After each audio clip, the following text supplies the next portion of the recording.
Yeah, welcome to my YouTube channel. My name is Yakubu Mohammed. For this video, I will show us how our test board they work and how we fit connect them to test our oscillator board, our sine wave board we don't build. So for our previous video, we just introduce this board to us. So for this video, I will connect all the necessary components I supposed to connect to this test board. We will connect them. So what I go do be say as I do connection, I go pause the video, they do the connection to make the video short as possible. So I don't connect the basic board. For the connection, I will just show some material connect. This is now thermistor. We don't connect on. This is now NTC resistor, negative temperature control resistor to test our MOSFET temperature. I don't connect them. I don't connect the OSC board to the mini board. I don't connect my LCD to RAM. I don't connect my on and on. This one is supposed to on the inverter. You press on to on inverter, press on to off inverter. I don't see connect the fan. We go to cool the MOSFET temperature. Once the temperature don't rise beyond the particular temperature, we will set. So I will just power them on to show some of these tests. So like I said, I will pause the video as I do some of these things to make them very easy. So you see I don't connect the power cable, connect them to my 12-volt battery. This now just switch to on the connection to make sure say the thing not come on. So I will just pause and power. So I don't connect them to make I just on them.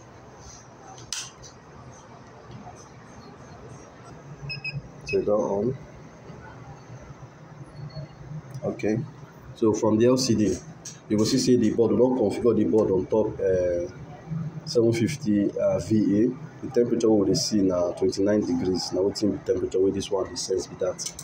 Then the power now 0 VA. DC current now one. This one's no correct because I no connect the transistors. The resist variable resistor as well. So like I said, I just to test the board. So you see the first voltage you will see. This is not the battery voltage, 11.9. This is not the percentage of the battery voltage, which is 63%. This first voltage is supposed to be our mains voltage. This down is supposed to be our inverter voltage. So we will just try to adjust the relay, the variable resistor. Make I pause and make I look for without the adjuster. Okay. So we will adjust the battery voltage.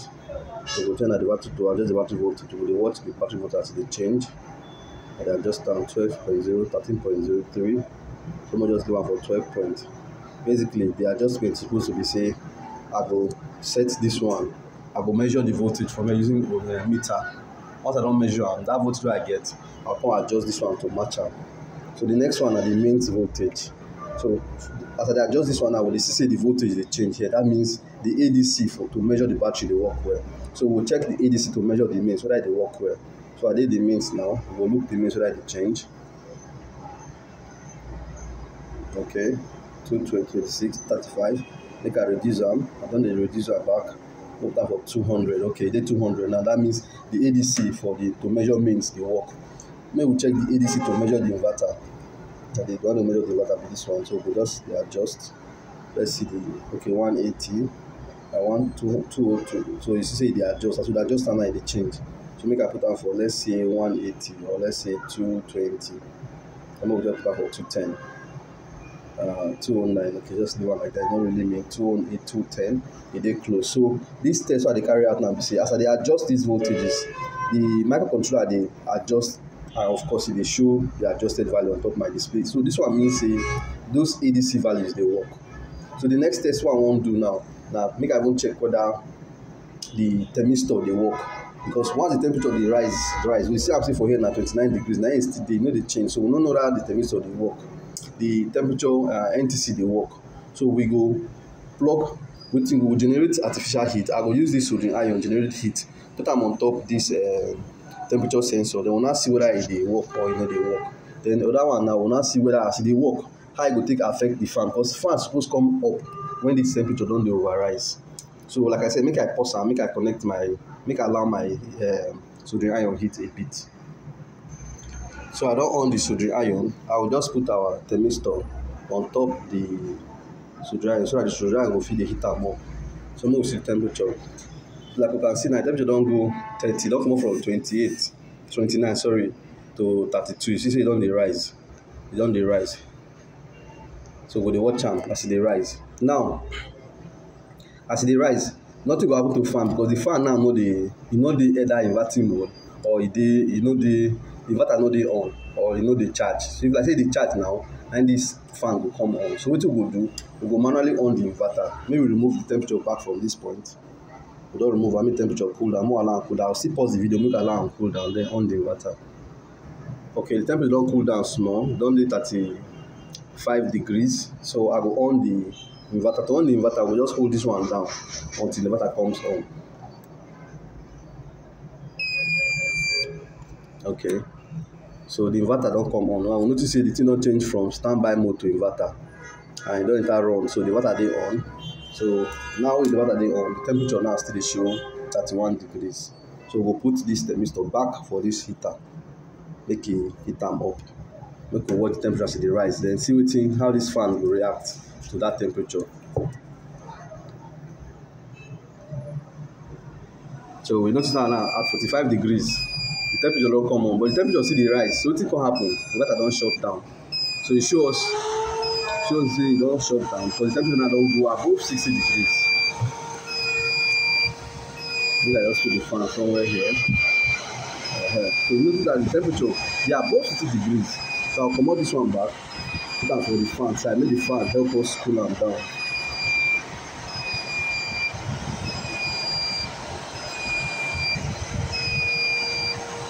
So as again now the inverter don't shut down because why? Temperature don't too rise. I think I turn the fan into the blade here. Okay, the blue well.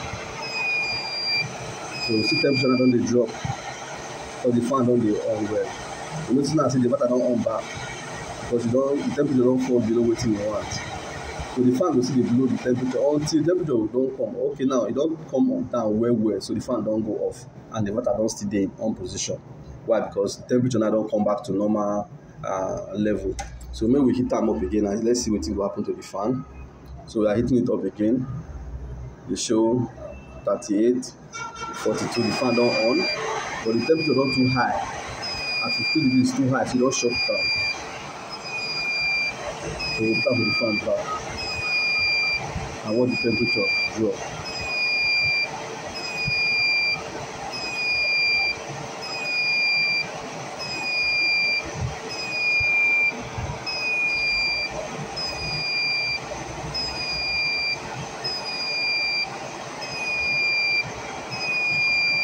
So the temperature now is now dropping back. When it drop to a particular range, the fan will off. Okay, the inverter don't pick up back, the temperature don't drop to a particular range. So the fan don't go off. So this small demonstration shows say our thermistor dey work. So if we connect this inverter now, anything we make am heat up, the FET heat up, we dey sure say our fan will come up to cool am down. And if the fan come up to cool am down, the temperature no strictly cool down because say something go wrong. They mean say the inverter go off. Wetin can go wrong? The fan fit come on. For the fact say fan dey, no mean say the fan dey work. What go happen if the fan don burn? It means say temperature go see the rise even when the signal, the mic controller don send signal say okay on fan o to cool temperature. But the fact say the fan no dey there means say the temperature no dey cool down. That means wetin go come happen? The inverter go by itself shut down, and we just saw how that was achieved. So and we notice say too when the temperature come back to normal by itself, the inverter will go back to the on state as it's supposed to be. So far so good. Like I talk, I don't want to overshoot the video, make it not too long. I will try to cut them. I'll call this one part 1. For part 2, I will show us how we go take look the signals, whether they're correct for on top our low out, high out for the high frequency, low out, high out for the low frequency. I'll call this video part 1. For our part 2, I will show us that demonstration. Of course, I will show us how we even take check them on top of oscilloscope to see whether the signal actually correct or they're not correct. Once again, thank you. And don't forget to make una subscribe on top of our YouTube channel just to encourage us to do more videos. Thank you.